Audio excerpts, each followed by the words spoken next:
এক ছিল একটা ছেলে, নাম তার ভোলা। সে ছিল এক গরু চরানো ছেলে। প্রতিদিন গরুগুলো নিয়ে মাঠে যেত। গরুগুলো শান্তভাবে ঘাস খেত, আর ভোলা বসে থাকত গাছের নিচে। একদিন ভোলা কিছু লোককে দেখল দূরের মাঠে কাজ করছে। হঠাৎ তার মাথায় একটা দুষ্টুমি এলো। সে চিৎকার করে উঠল, বাঘ, বাঘ, বাঁচাও, বাঁচাও!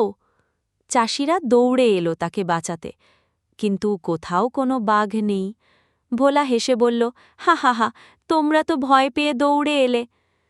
পরের দিনও ভোলা আবার একই কাজ করল, বাঘ, বাঘ, বাঁচাও! চাষিরা আবার ছুটে এলো, কিন্তু এবারও কোনো বাঘ নেই। তারা রেগে গেল, বলল, ভোলা মিথ্যে বলছে, আর কোনো দিন ওর কথা বিশ্বাস করব না। এরপরের দিন সত্যি সত্যি একটা বাঘ এলো। বাঘ গরুগুলোর উপর ঝাঁপিয়ে পড়ল।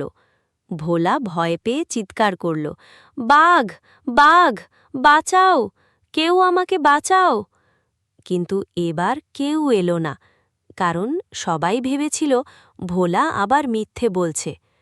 বাঘ গরুগুলোকে মেরে ফেলল, আর ভোলা কাঁদতে লাগল। যে মানুষ মিথ্যে বলে তার কথায় কেউ বিশ্বাস করে না।